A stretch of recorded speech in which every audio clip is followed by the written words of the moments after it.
my goodness. I just need everyone who's listening to know that I'm staring at five incredible faces right now, people that mean so much to me. So I want to just quickly, so that the audience knows who the heck who's talking today. We have a wonderful guest with us. So I have my whole team on this episode today, as well as Nadi Fantastic. And I'm going to let each of them introduce themselves. This way you'll know who's talking when we talk through this really incredible conversation today. So Nadi, do you want to kick us off? Yeah, definitely. I'm stoked to be here. So, my name is Nadi, and I'm just going to do a little accessibility check in just because so everyone knows I'm dyslexic, is my first one that I lead with. I'm also ADHD. So, if I pause my thought for a second, or if it's just me gathering my thoughts in that dyslexic brain of trying to mix things up. I also have a dog here who may or may not bark. So that's my other accessibility disclaimer that I'm putting out there because these things matter. So that's that's the accessibility side of things. And for the visual side, I am indigenous.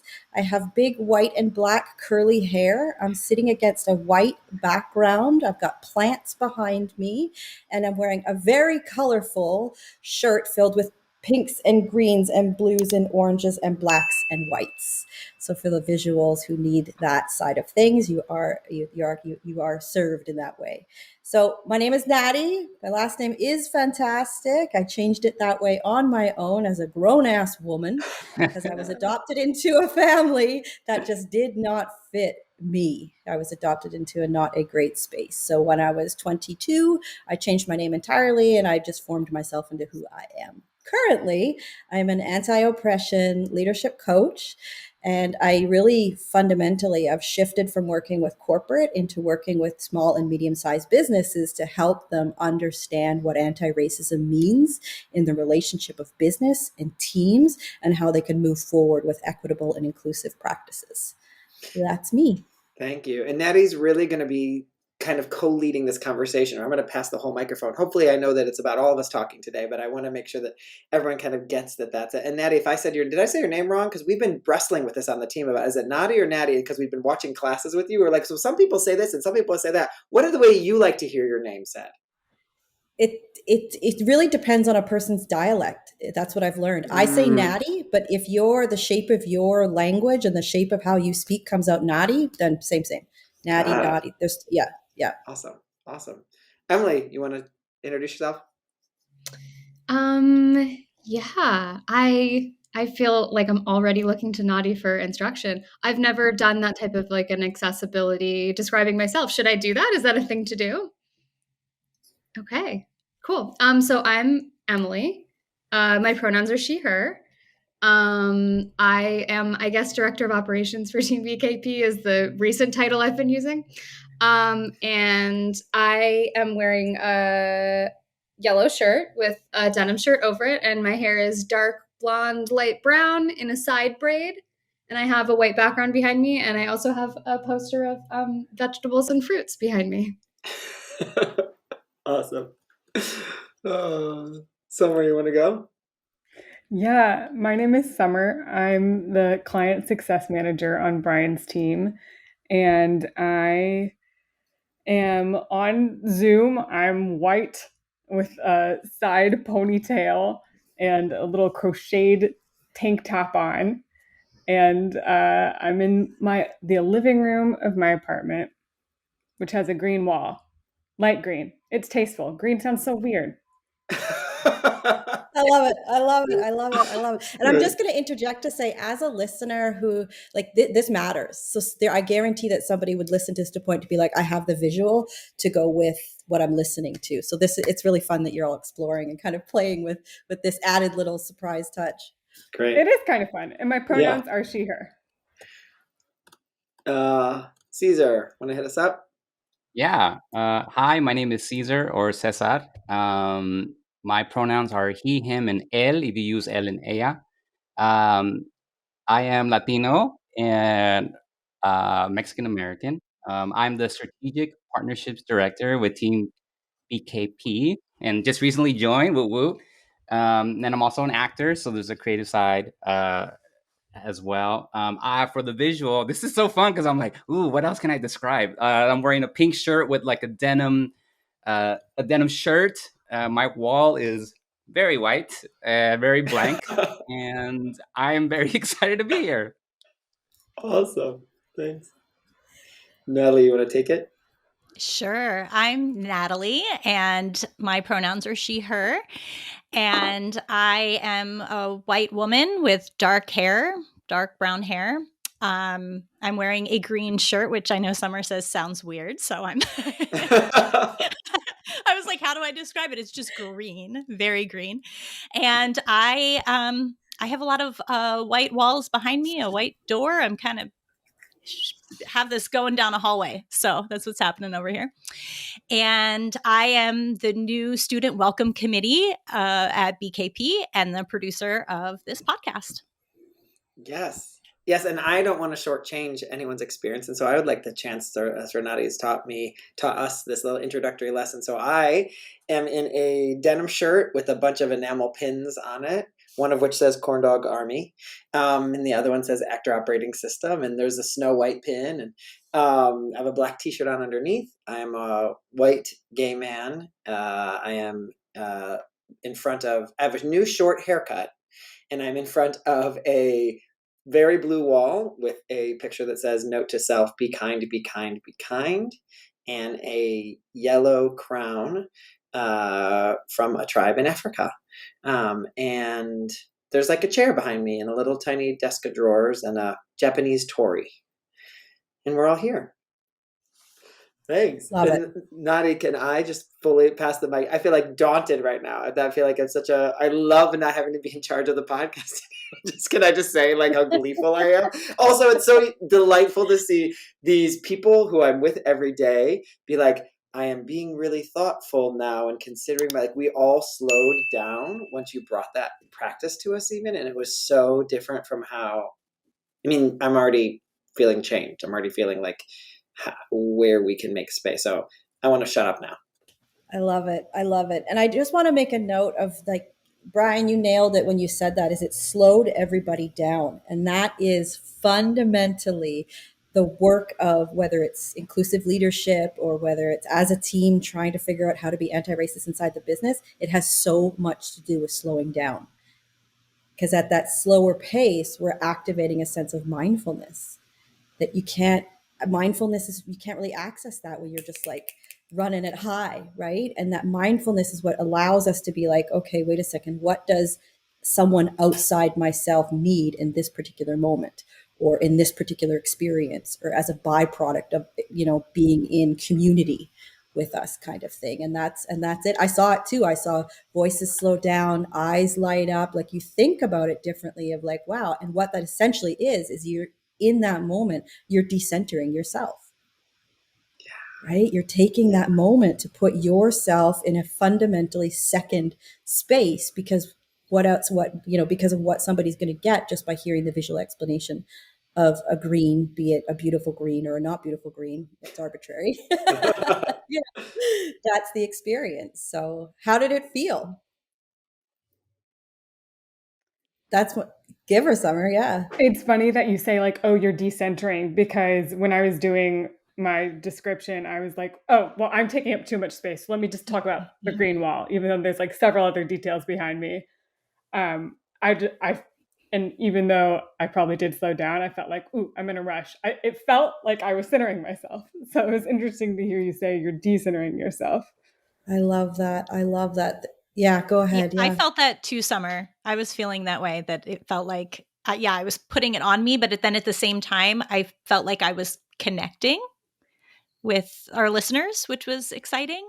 So it was kind of both feeling. And then when you said that, Nadi, I felt like I was like, oh no, then I was connecting. That other feeling was what was happening, Yeah, because it feels stumbly and awkward in the beginning, right? Whether Yeah, you're doing an accessibility check-in or whether you're doing something more intentional, we're working on your sponsorship program, something like that. It feels really fumbly and stumbly when you start doing it. It's supposed to, then you're moving in the right direction. it also felt like, am I doing it? Sorry, go ahead, Emily. No, go ahead, Brian. I was just I want to do right. I want to do right by this. I want to say the right things. Because I was I could just it's exactly a brown dress, Ernda. And I was and how? And so since I'd only seen it modeled once, right? And then seen everyone else. So I was well, how much detail should I give? And what's valuable and what is actually distracting, and don't. So I think I kind of was tapping into what Summer was like. I don't take up too much space, but I also want to provide everything that you'd want to know. Like, I want to give you all the details that might delight, inform, entertain. The same thing that podcast is meant to do for anyone, but for the person who is visually not having this experience that we're having, as we have sight privilege here. Like, how am I engaging? How am I offering what this podcast offers on that other level, right? How much do I need to give? And so I really felt a responsibility, I guess. Does anybody know anybody who has visual disabilities? Have you ever come across it? Or no, never. So, and the thing is, the point that I would make about disability awareness and accessibility is it's really the one that's getting the least amount of consistency inside people's strategies, is the disability side of things. Like, and it makes sense. We came from a place 2 years ago where all of a sudden everybody was like, wait a second, there's racism? We didn't know, right? There's so much of the populace that's going like, what do you mean? It's been a part of my whole life. I didn't know that. So it makes sense that there's certain oppressions that took first and second and third steps forward. And I'm really seeing now that we're 3 years in, we'll say, from a big flashpoint of people getting really fired up into this work, is I'm seeing disability step out and really get its opportunity, and speakers becoming more known and more collaborations happening. And it's interesting to see. Yeah, it's cool to see. And I was going to say, like, I also felt the feeling that I was centering myself. And to me, it made me realize how my assumption in a situation is that someone already has that information. Like, I'm so used to operating in spaces where people, do not have like sight related disabilities, that like, I'm like, well, me telling somebody this is just me pointing to something that they already know. So it just like, I was like, oh God, like I really don't have experience like having to think in this way at all. Yeah, it's a good flex for sure. Yeah. Sorry, I was looking at Caesar. It looked like he was about to say something. Yeah, you're right. Your intuition was right. I'm like, do I want? Yes. Nice. I was on the other side of the challenging and wanting to be a student and get it right. At the end of this introduction, I thought, you know what? What I said today is how I'm showing up today. It doesn't encapsulate everything about me, and that's okay, So it's like letting go of that perfection and just like, this is what I am, this is what I remember from this, and this is how I'm showing up. That's freeing also. It is. And that's centering yourself inside of that narrative. So we can kind of leave this and move on to other conversations. But if I were to cue one thing, if you're practicing and as you're kind of getting into your accessibility check-ins, as a lot of us call it out there, you'll say it different every time. There is no one right way to do it at all. Like, as an example, I didn't give my pronouns. My pronouns are she, they. Right? Sometimes I would remember to do that. In this moment, I didn't. And what can be helpful is if you close your eyes, to make a true practice of it. If you were to close your eyes and imagine someone in front of you, how would you be like explaining yourself? How would you want them to see the environment around you? I mean, you can make it up from there. You can all of a sudden have like super long eyelashes and whatever you want to go with. I guess if you really want to, you can make it fun, but we don't really want to fuck with people. We are just trying to make it accessible. Picture Kim Kardashian. Good looking. Yeah. Only taller. Brad Pitt? Yeah. Have you ever? Right.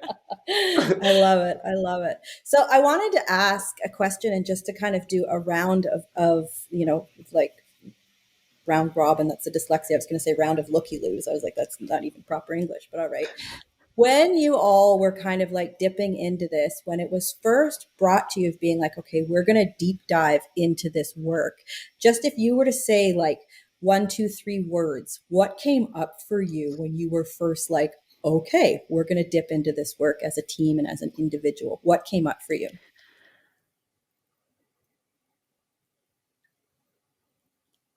I was relieved and proud.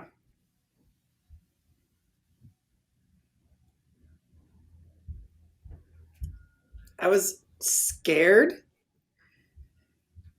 and I was resolute. I don't know, like sure and scared at the same. I was certain and scared at the same time, and then I was also lost. I felt very unmoored, untethered. I know how to make decisions in my business normally, and I felt I felt like I think I have to question everything now, which was not entirely uncomfortable, but did feel lost. Felt a little disorienting. Interesting. Who else? For me, it was it was really it was LFG, it was let's fucking go. This work has to be done, let's do it. As uncomfortable as it is, speaking of being uncomfortable versus being unsafe, I was like, yeah, it's uncomfortable, and that's okay. Do you feel like it's for you, Cesar? Do you have a sense of ownership over like the work being done? It supports you Oh as yeah.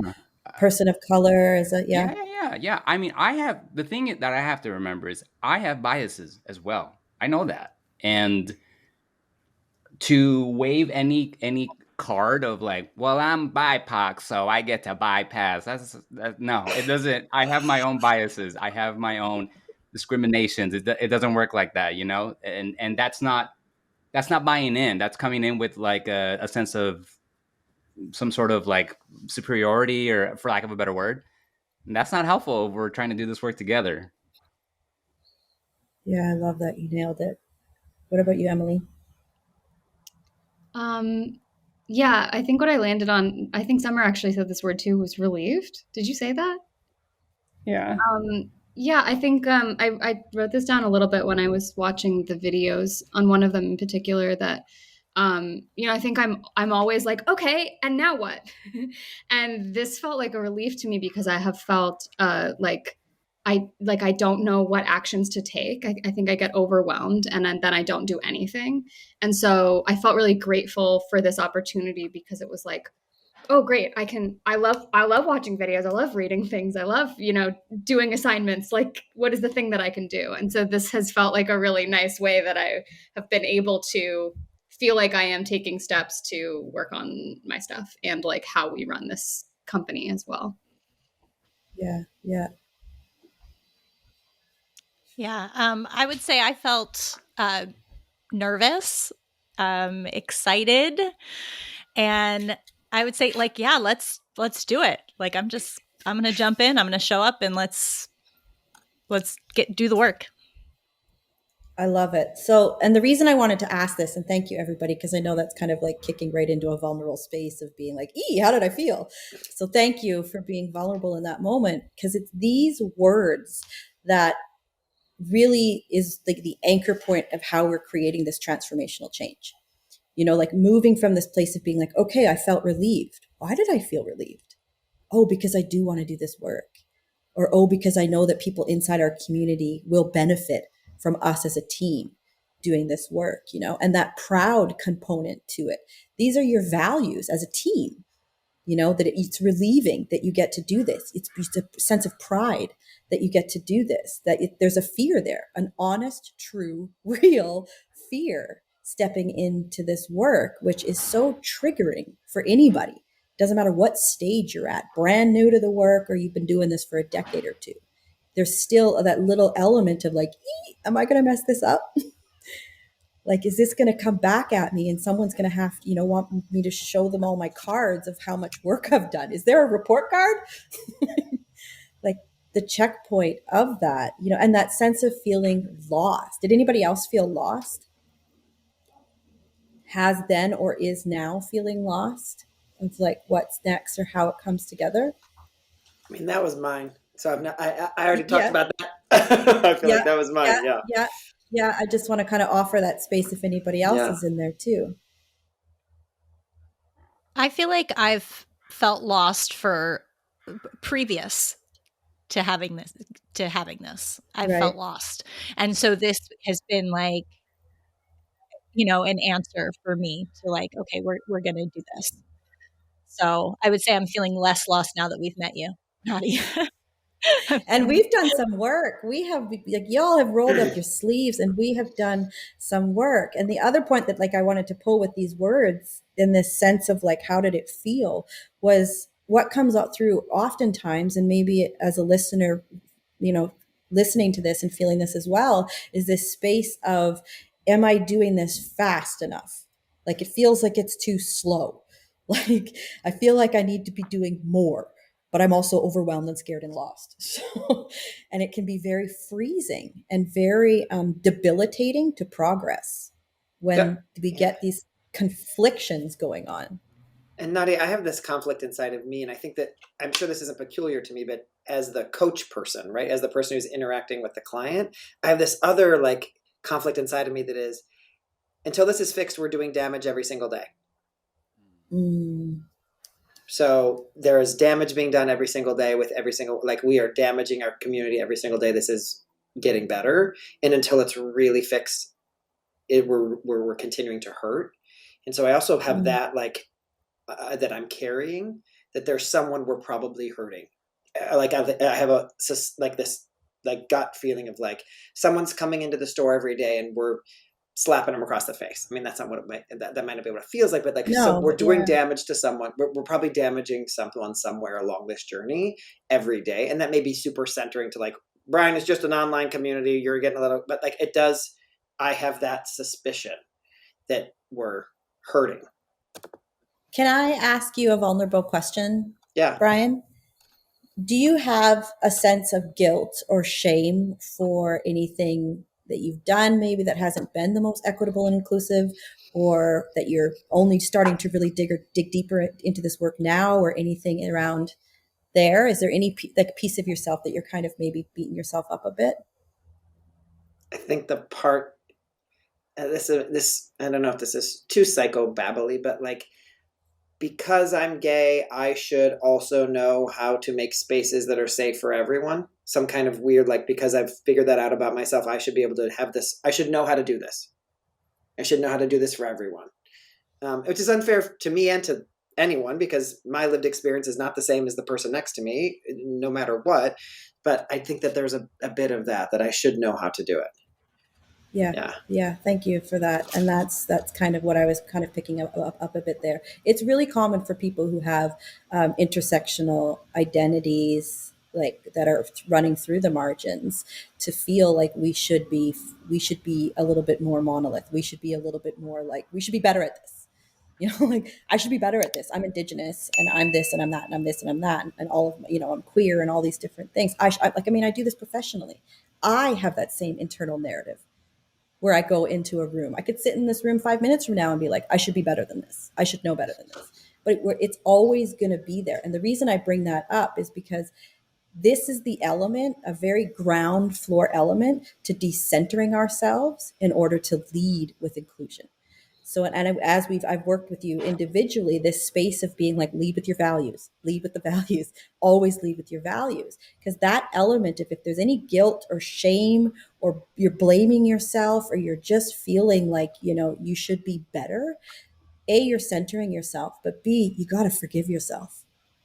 And you got to put that down, because it's a burden and it's a weight, and it's blocking the ability to really, truly, authentically step into a leadership role as inclusive leaders, and just as a community of what it is that any situation that comes at you, you're not going to be holding this heavy weight of blame or shame or guilt in your hands as you approach it, because that's going to make you approach a conversation with a slight tone of shame, blame, or guilt, instead of being like, nah, man, I'm proud. I'm proud that we're doing this work. Yeah. I'm proud that we're going to create this community, and I'm okay if I don't get it right.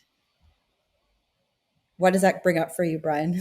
Well, it just brings up, like, we talk about this as one of our values, even, is, I think, you guys will help me nail which value it is, but, like, we don't want to become fascinated with our own hangups, because that's not the work, right? Like, we're very, like, don't be weird is one of our values, which is like, your baggage is probably not as interesting as what it is you want to create or make.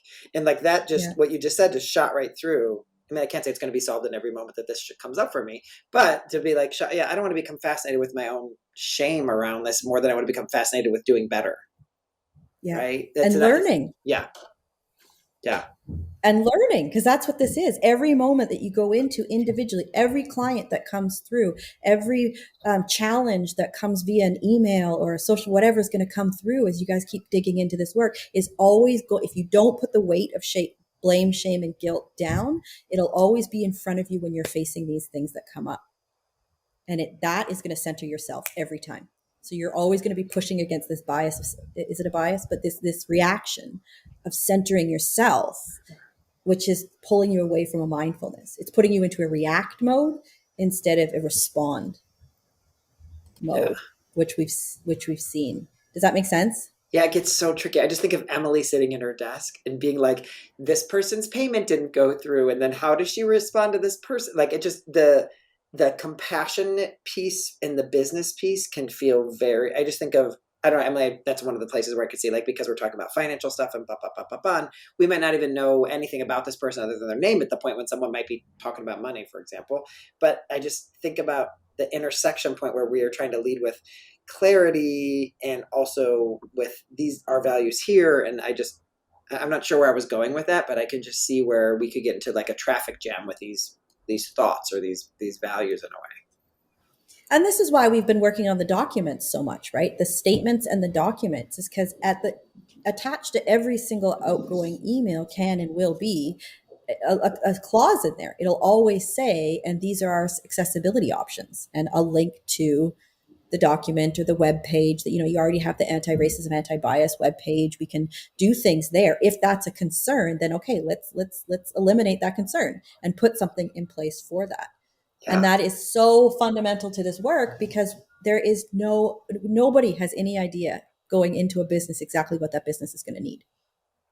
Right? I always go in so curious, as you've seen, where it's just sort of like, let's get investigative and see what you need and what the skill level is and what the knowledge gap is of everybody. And then we just start kind of blooming around that because you don't know until you're in it. What about questions? What is is there anything out there that the 5 of you are going like, I ain't got no clue about XYZ?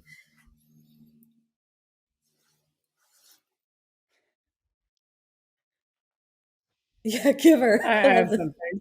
Okay.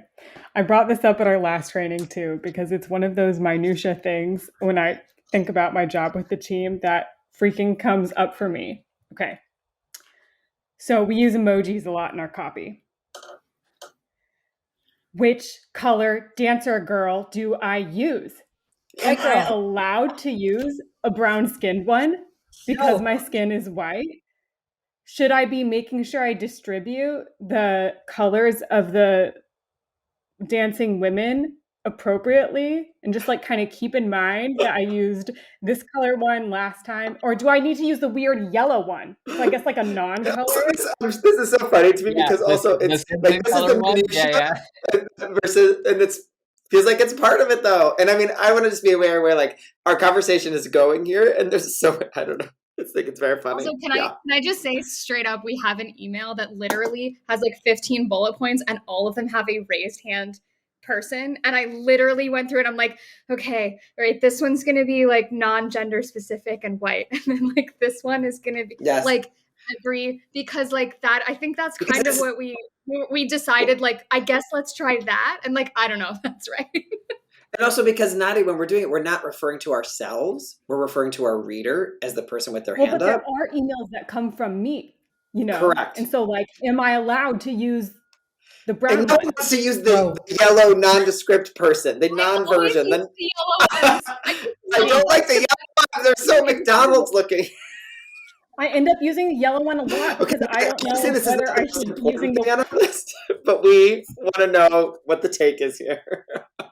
Which is funny because in my own text messages, I use the white ones. But in mine, in the ones that are the business, I don't know what to do. I panic. And that makes sense because you're not speaking just for yourself. You're speaking as a business kind of thing. So 2 things I'll say. 1, use the color that you are. Use your flesh tone if you're speaking as yourself, without question. And 2, as a team, consider not using people. Like there's a lot of emojis out there. Can we get a fruit theme going on? I'm just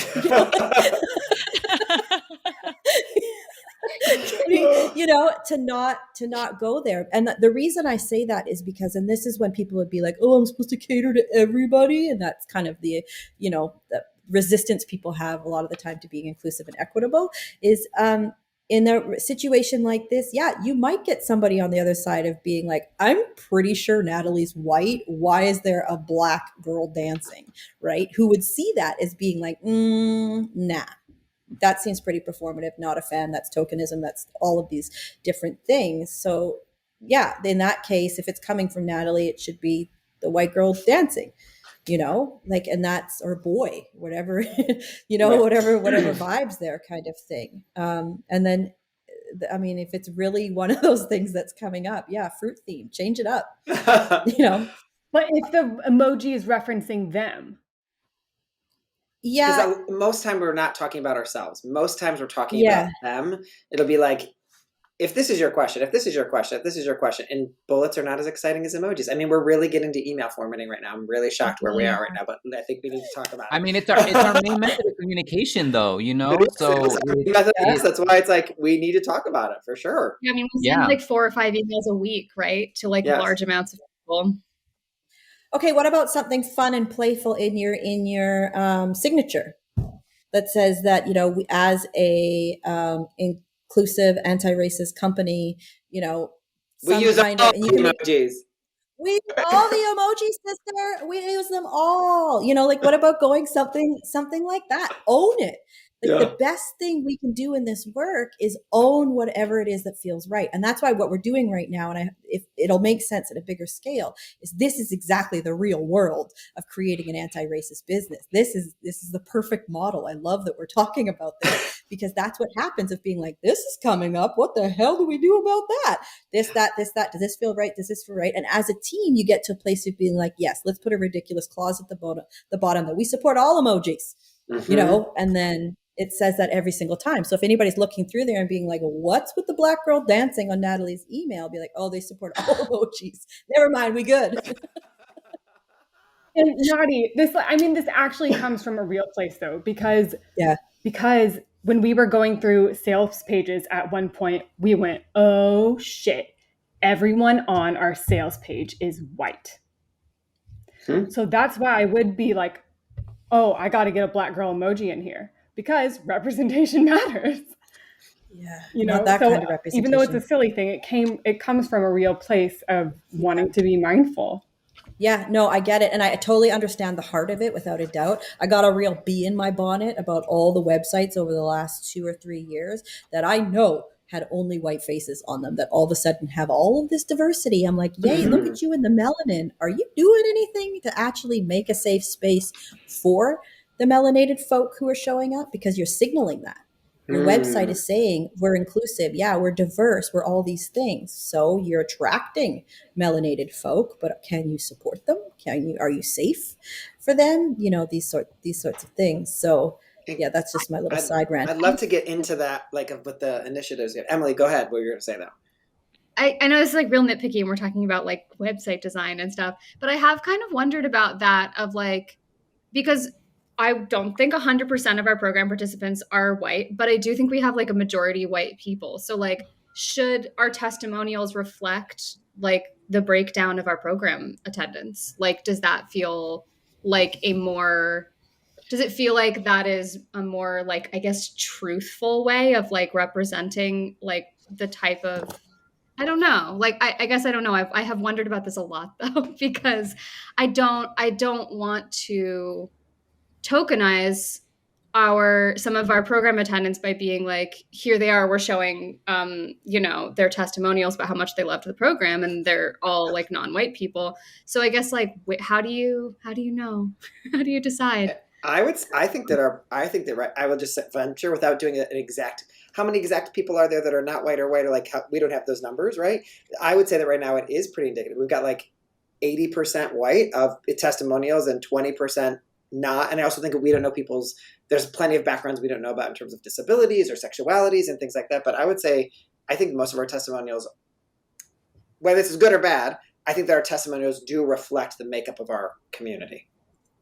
Oh, okay. I mean, yeah, I didn't know that. But if I'm wrong, I mean, I'm definitely down to hear it. But I think that because what I'm usually going is, oh, here's another white testimonial, and which I value a white person inside of our community. I don't want to take that away, but I also want to say, great, I'm cool because on this page, let's pretend they're 10.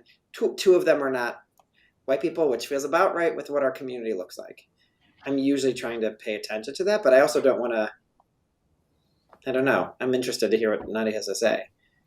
Yeah, one of the things that's coming up for me here is y'all are at this really cool growth edge in the work that you're doing. So it's somebody, and I'll kind of like as if it's an ascension model, paint it like that picture. Somebody who's just kind of getting started, they are like, they're looking at everything through a really micro lens. Is this offensive? Is this inclusive? What about this? What about this? What about this? And Team BKP is at this dyslexic. I don't even know why I tried that. Is at this place, is at this growth edge place where you have this like gorgeous foundational work.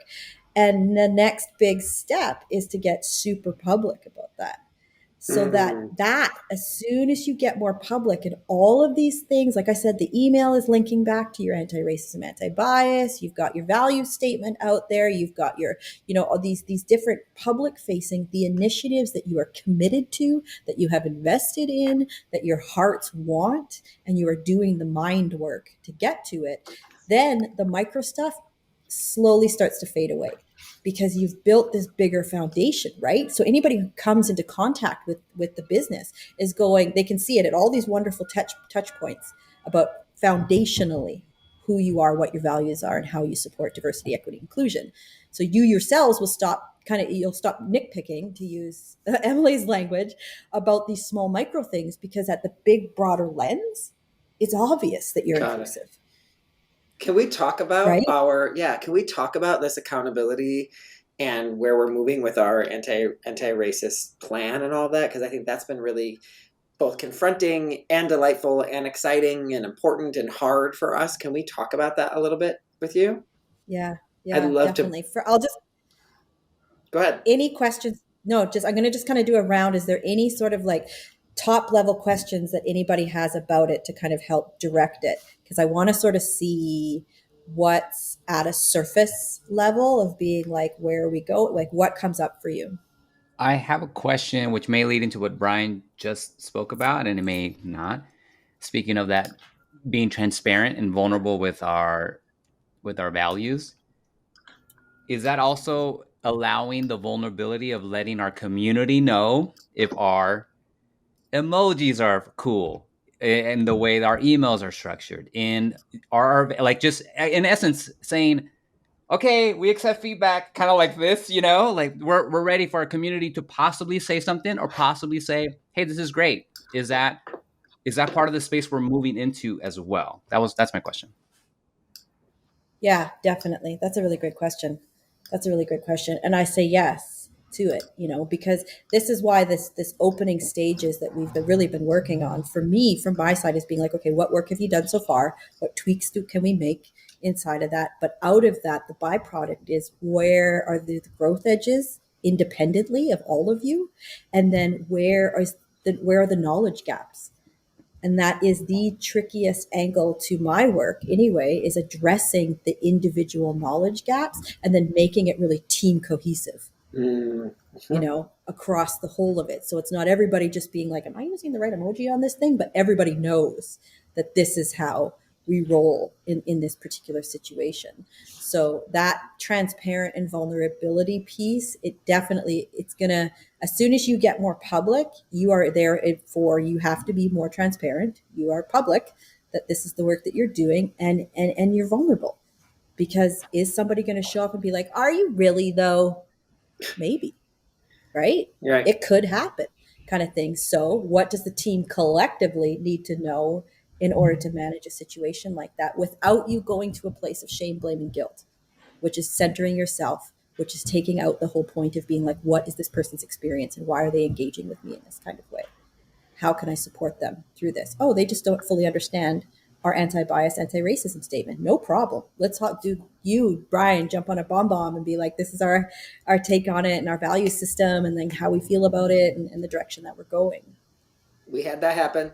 Go ahead, Emily. Did you? Did that. I was going to say, we've now sent I would say maybe 3 separate emails over the course of like a year and a half, either releasing our anti-racism, anti-bias statement or announcing our scholarship. And it has been, we've gotten a mix of responses. We've gotten some people like really supportive. We've gotten some people who have feedback for us about, ways that they think that we can improve. And we've also had people who we had to remove from the list because they didn't agree with that, which was a blessing, I think, because, we got to say like, great, these aren't our people. And we know that now.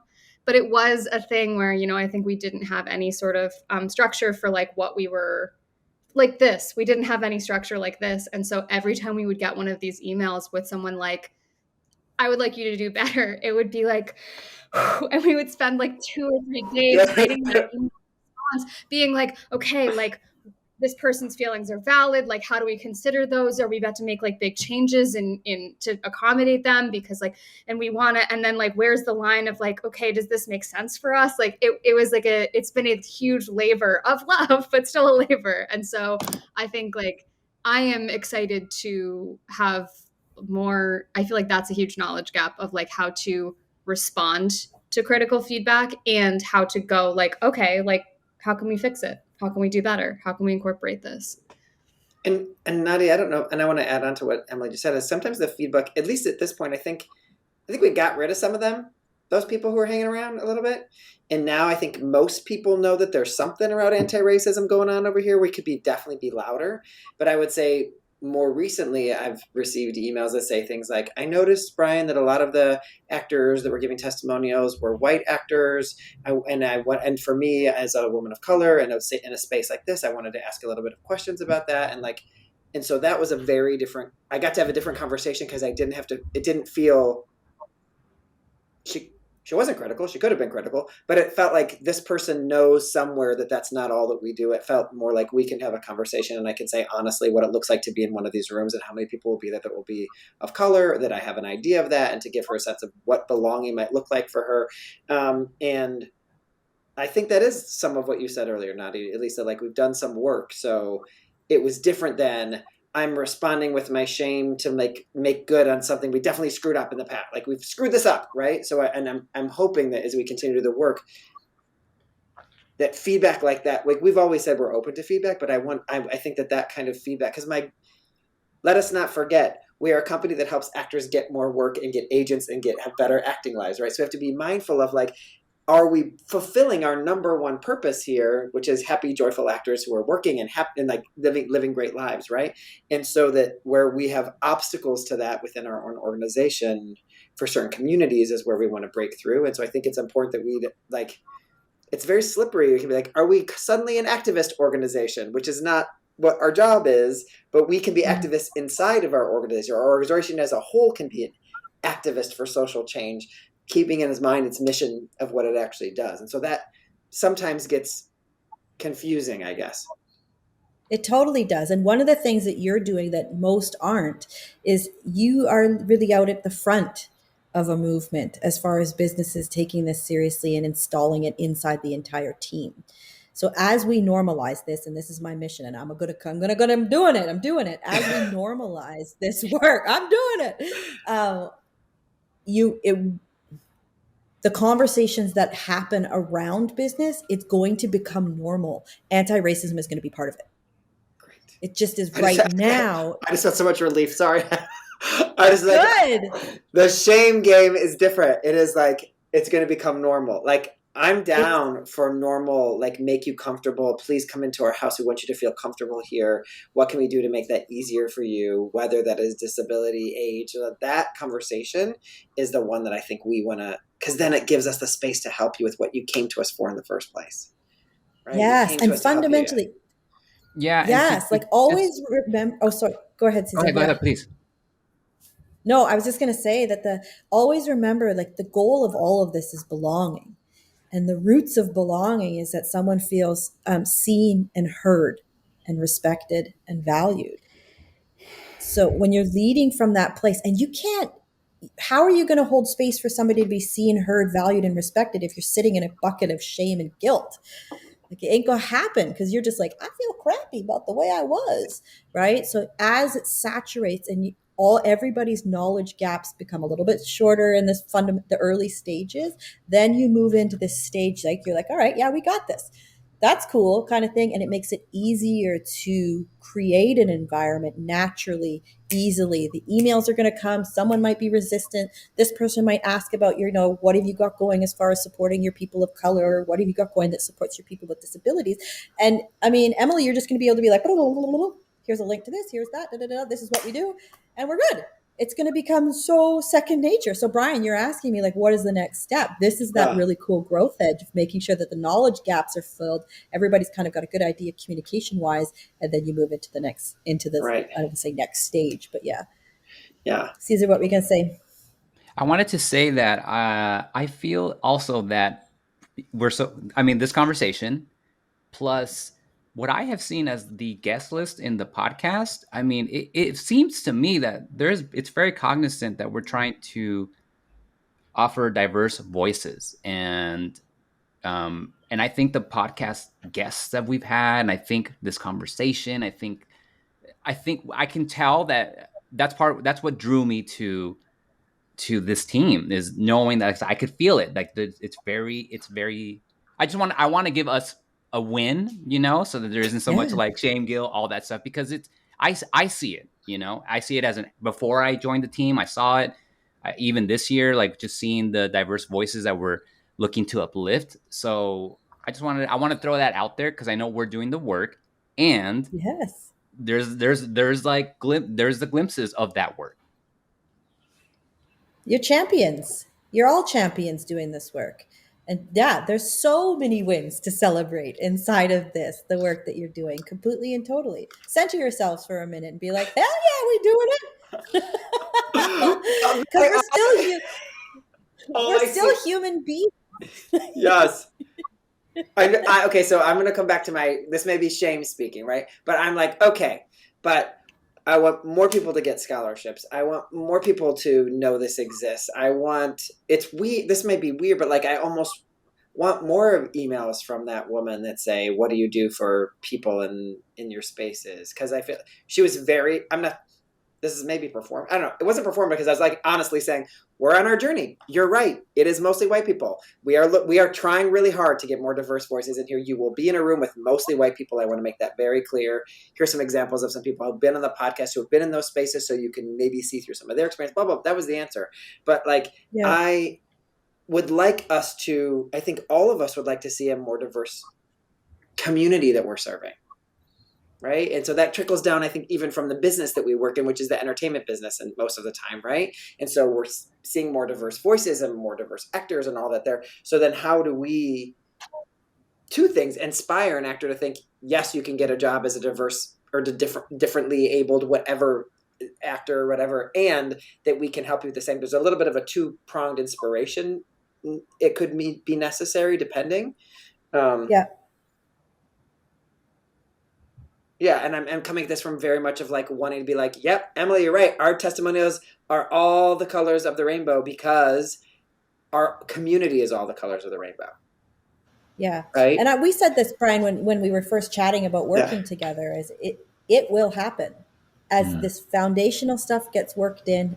Your next step is become more public, really confidently public. Once you get that, this, like the kind of the insecurities start to go away. We're going to work on the communication amongst all of you so that the knowledge gaps are like, we're tightening that up. There was things like the digital blackface that came up. There was some language around reparations versus scholarship Can you explain that to me too? Because I want to really make sure we understand that, because we've been told the opposite advice at some point. So I really want to understand. Oh, I love it. I love it. Yeah. I think also, because if anyone listening and doesn't know this, I want to get full transparency. We have a scholarship program. We're getting louder and louder about it as much as we can. And we're not saying it's a perfect program, but if you're someone who qualifies as any of these under-resourced groups, please know that there's an application for you. We'll make sure it's in the show notes here. But it's also something that we're hoping we can roll out in a bigger way. And it used to be called Scholarship and Reparations. And we were told, no, that's not actually how we want to call this. So can you help us? Easy peasy. Yeah, great. Yes, yeah. And I think I put a reel on my IG about this too, which was that essentially when you're looking at, and I can make it really, really simple, a scholarship is obviously a business's way of making the services, products, whatever they are, accessible across the board to whoever may need them. It's a financial commitment put into it, but it's in exchange for services. Reparations is an acknowledgement of disparity, historical inequity. And reparations, it's not an exchange of services. It's reparations are not a sense of being like, I'll give you these services, you'll give me this money, but you're gonna give me a little bit less money. That's not reparations. Reparations is just a true, honest give back to the traditionally under-resourced groups I recognize that there is an equity here, and this is me contributing back into the pool, if you will, if you envision it like that. If there's an exchange of services, it is not reparations. Got it. Great. That is such great clarity. Such great clarity. And I know we've circled the wagon around this. We talked about this before, but the idea of scholarship not insinuating an idea that anyone who is in an under-resourced group must not have money, so we better offer them a scholarship. Like that is not the attitude behind it, but it is actually, we see inequity, the systemic inequity, and we want to be part of the voice for helping that or changing that. And I'm not sure that we're doing that by doing an exchange of goods either. So I just want to make sure, like, how does that, and I know it's not about the word, right? It's not about the words. I don't want to make it only about the word, because that's not what I'm trying to talk about here. But in terms of, I guess that's where we deal with the message about it, right? Is that how you handle this? Like with the messaging of what the impact of this money is for? Yeah, exactly. And this becomes really custom to an organization as well. I've got some clients use the language of sponsorship more so. And maybe there's the opportunity, this is me because I'm always looking to innovate this work. Maybe there's an opportunity there that we change the language altogether. That it's because maybe scholarship and sponsorship have just been overused in a supremacy cultures, and it's just kind of like maybe there's an energy to it that we need to shift in a way of being like, it's not about that you don't have and we can give it to you. It's not about that. It's just about being like, we acknowledge and we have the capacity, so we've created this system to make it more accessible. Lead with the values. And the transparency, like you just said, Brian, it's not perfect. We can't give everything away for free. We're still a business, but we do this is what we can offer as a contribution and an acknowledgement. That is not reparations, because it's an exchange for services. Right. Emily, Emily, you had a lot of work that you did, and Caesar, you did too, on the accountability document. And I was just curious about, like, this is us like taking stock of what we've done since we first came up with our anti-racist action plan.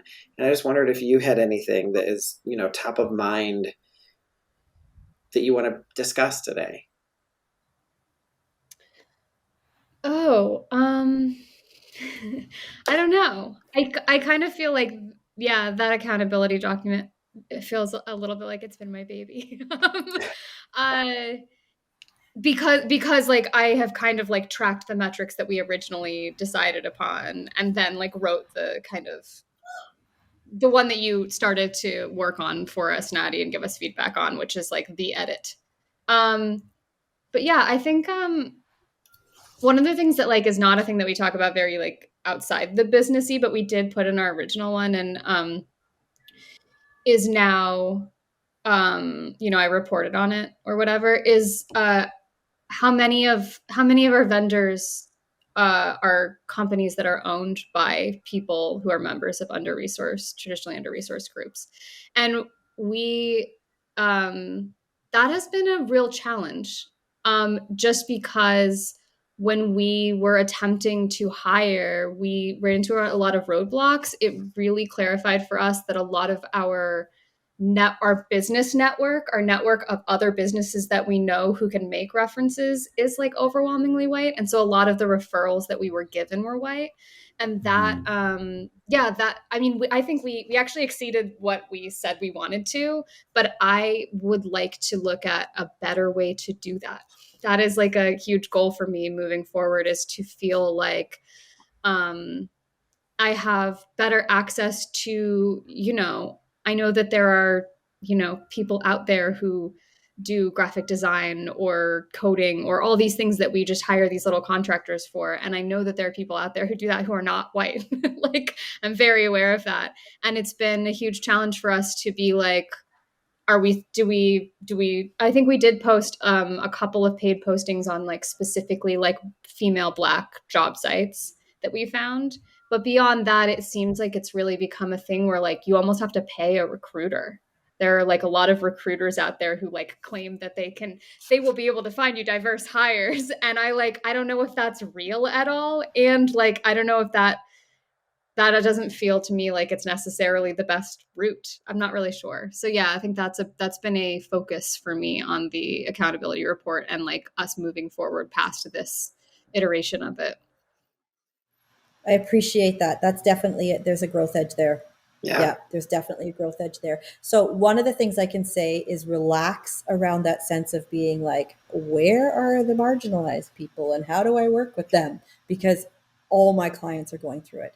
Everybody is going through it because they're hard to find. Not in a sense that they're not out there, but there is no big system that's holding them. You know, there's no big, like, you know, you can go anywhere and be like, I'm looking for a social media person. Brrr, white folk showing up. 2 brown people. Okay, you got to kind of pick through them and be like, is that melanin? Okay, click on that one. You know, like, Is that okay? Because I would love. I mean, what if we have no idea if one of those persons is a disabled person or identifies LGBTQIA or any of these, but like, so that's just yes. it. I know. Yeah, I know. and So I one of the understand things. Go ahead. No, go ahead, please. Yes. Thank you. I understand the ickiness too, Emily, of like the tokenism, and also of like, hey, you need a BIPOC? I got one right here. Do you need a, like, I understand that feeling. I get it. I really Please do watch get it. that gesture and the YouTube video, everybody. If you're only watching this, or if you're listening right now, you need to see Caesar's little like moment. It's a really fine line. It's a really fine line to walk. But, I think to go back to the scholarship fund, because that's what ignited my mind. I think it's gonna, it comes down to like our language, so I'm thinking, maybe instead of scholarship fund, maybe it's the DEIA fund or something like that, to start putting that language that we're using, that we're working through, and massaging or program that or into, fellows or yeah. Right. Equitable access it's like program. really making that a forefront, so that when people sees the scholarship fund or see the anti-racism doc, and we're sprinkling that base knowledge, is starting to spreads across our email communication, spreads on the scholarship, Yes. and that is a very indirect primer to our community of like, if they never heard of DEIA or J or whatever we decide to use, it's like, oh, what is that? Boom, it's opening a door, and some people who know about it will say like, oh, look at that, like there's that work. I wonder what that looks like with this team. Which is very different than trying to find a token exactly something. Yeah. And this is another thing that Brian and you and I talked about previously, was it'll happen. You know, that whole build it, they will come kind of thing. There's a little bit of that happens when a business truly steps into anti-racist practices and has the foundational and has the team and has these pieces together, like, that you're ready and it's safe space. Everything we're working on right now is making sure the team, that you are all safe space to be in community with marginalized folks, that you have a base resource, that you have the capacity to say, I'm feeling vulnerable. I don't know everything about this. I'm going to go learn, and the ability to kind of just be honest with yourselves about what you do and do not know as you're welcoming people in. So this next stage, as we move into getting more public and proud and they'll stop, your ecosystem will start showing up with more people we're magnetized to that. We're looking for that. I want to work for more within more organizations that accept me as a woman of color, as a queer woman, as a disabled woman, as a, all these different identities that I have. You'll magnetize that to you. And a note I'll make on the whole, like subcontractor side of thing, or like graphic designers of all this sort of thing. One of the projects that my company, Accountable Roots, is working on is to build a database of people, to build a database of, that we've not really vetted, but just people who are doing this work. So I can be like, you need this, got it. And we can just be a conduit for moving it forward, which nothing like that really exists out here just yet. So can we just give some props to Emily for a second? Because she worked really hard to find people and not to token, but I think not to tokenize, but to also be like, we'd love to find that, we'd love to make this be, our goal is to get to it. Our goal was like, what, 20% that we were spending money, right? And you We were really 20%. worked, right? And we came 22.7 is where we got. And I mean, like we set a goal and we got there, and we didn't get there by just hiring the first person that came up on Google. We got up there by really researching. So I just want to make sure that Emily, while we do wish it would be more graceful and wasn't, I guess, as tough, like I think you putting in the work is some version of us doing some part of the work. I have to think if that was the commitment that we were trying to make, that we wanted to do that. Yeah. You know? Yeah. Yeah. A round of snaps for that. That's awesome. Because it's like, it takes work, it takes effort, and it takes you being ready to actually kind of go and go through and do it. So that's next stages for sure. This public piece, this communication piece, the support system. Like we talked about, let's talk about this briefly. One of the things that Brian, you wanted for the organization was that thought leadership angle. This piece of being like, okay, what's next for the team is to move into educating your community.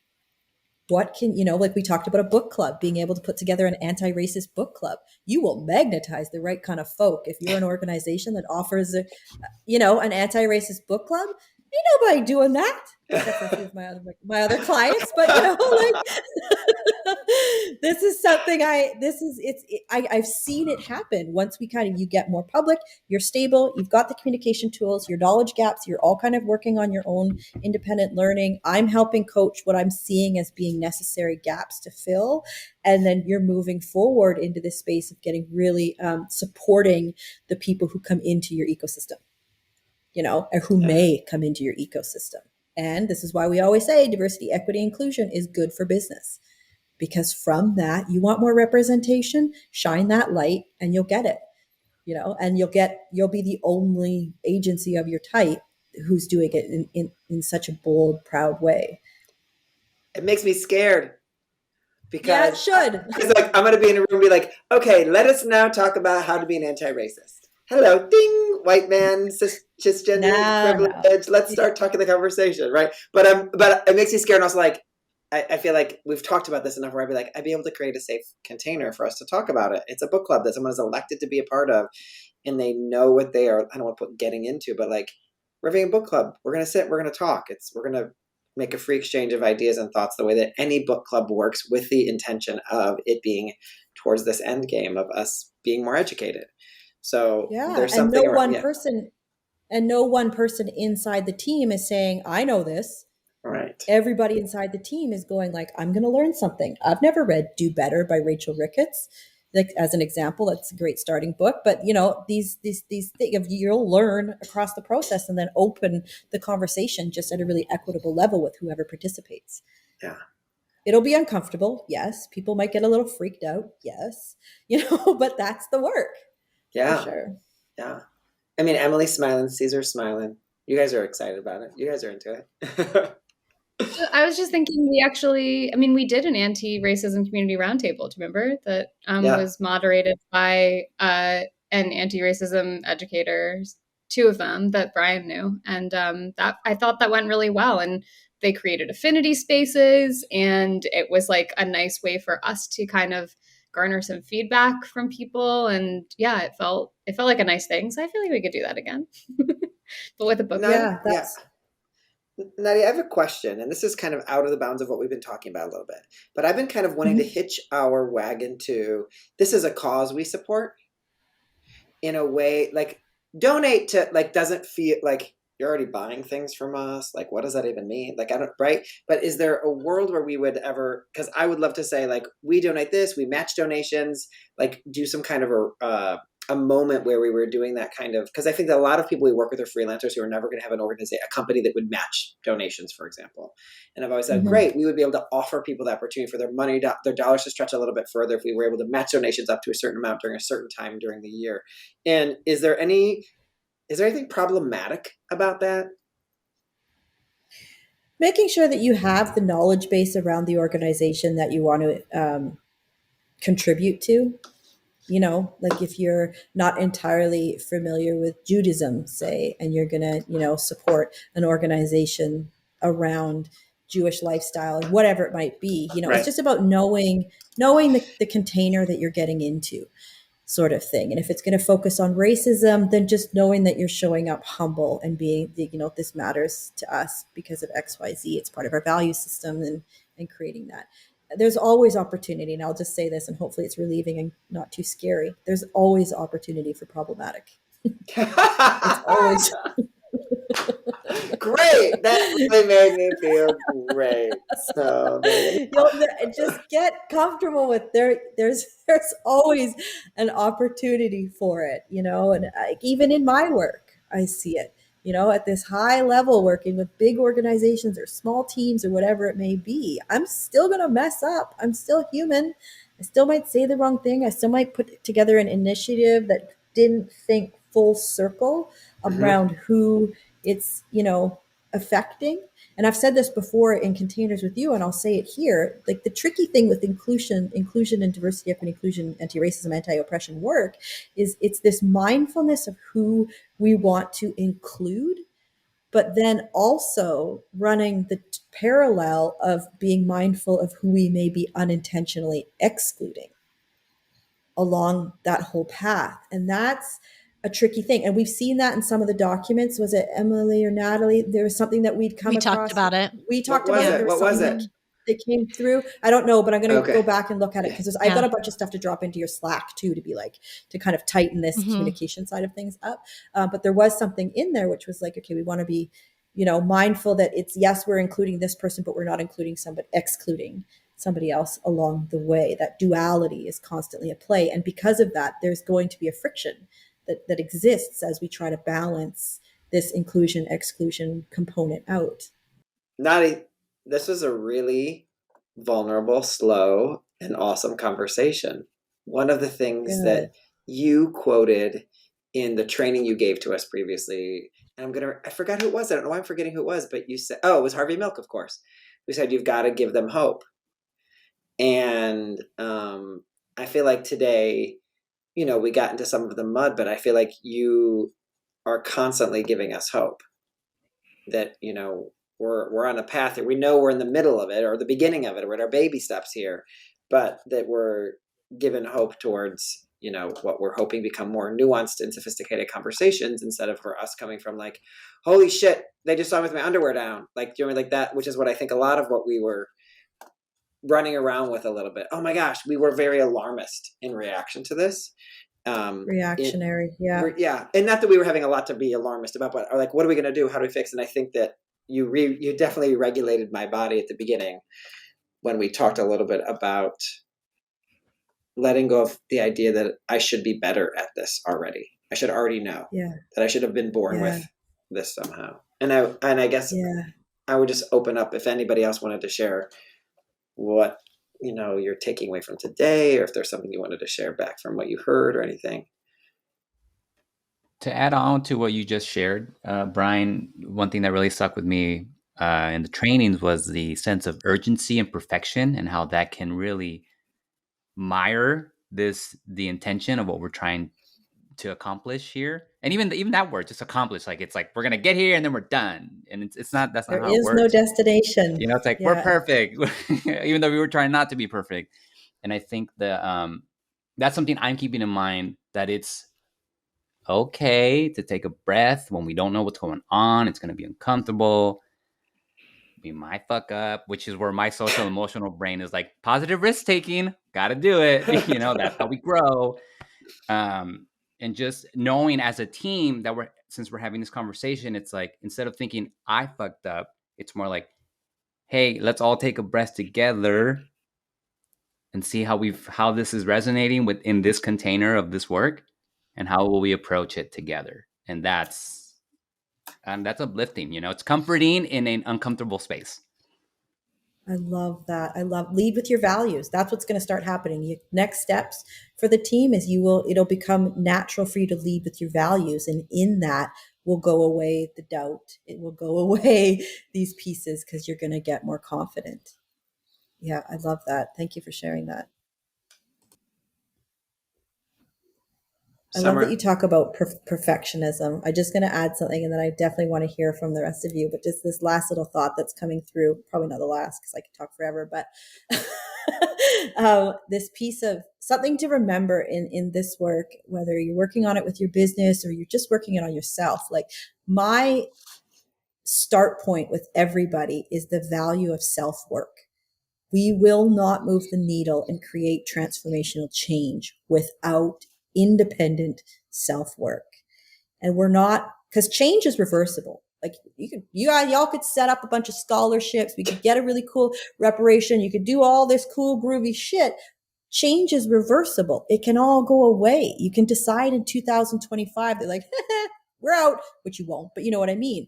What we're looking for is the transformation inside you as individuals, the way you respond inside your business as a representative of the business. The people who are coming into the organization are getting a transformed level of care and attentiveness. That's the goal. That's the way, that the direction that we're moving with this. And a piece of that is this understanding that, and I don't refer to white supremacy culture anymore. I don't call it white supremacy culture, because yes, it started with kings dividing land and saying, this is mine and this is mine and you get this, and all the people within it. It may have started in a white bodied space, but we are all affected by and healing from supremacy culture. We are all experiencing an internalized superiority, an internalized oppression, right? An internalized sense of perfectionism, of individualism. We're all healing from this at the same time. So that all of your individual pieces that you're doing in your self-learning is fundamentally helping you heal. So you are no longer afraid.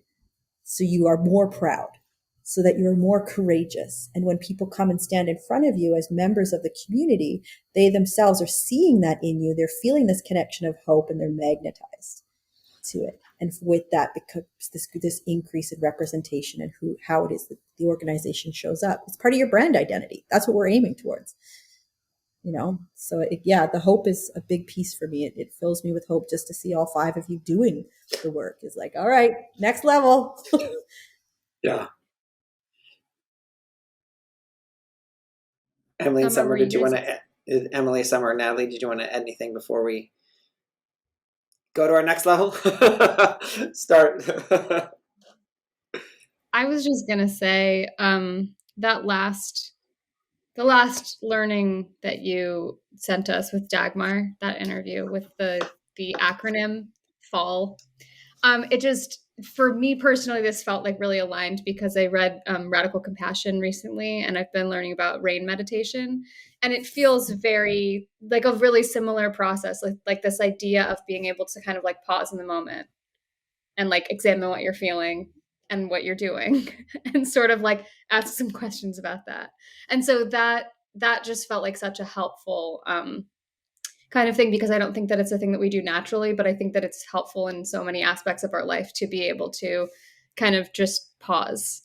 And the slowness of this conversation, as we've talked about, has kind of felt also related to that, right? Like, it's a thing that we don't do very often, is like slow down, but it feels integral to this work. So it is. I say this so much, but this is slow work in urgent times. Because it really is. When we try to rush and move through really fast, it gets all fucked up. And then we are performative, and then we are tokenizing, and then we are centering ourselves. So slow work in urgent times is really the vibe. And I'll just say, just so anybody listening has it, the reference that Emily made was to a workshop, which is totally free, totally accessible. I've made it to anybody, nadifantastic.com, put it in the show notes, and you can access it and kind of step into this anti-oppression mindset. I'm just feeling a bit more confident in ourselves as a team, that this is possible for us, and that we don't have to. Of course, are going to keep doing the work, and we have to, but we also don't have to fundamentally change who we are in order to be able to be a safe space. Yeah, I love that thought. Like, I say this too, is like, if it always feels hard when you're approaching anti-racism, anti-oppression work, you're kind of doing it wrong. Like, I know it feels like it should always be hard, but I'm here to tell you, It shouldn't be. It should feel liberating, because what you're doing is you're creating a liberated space for people to engage with you as an individual and as a company.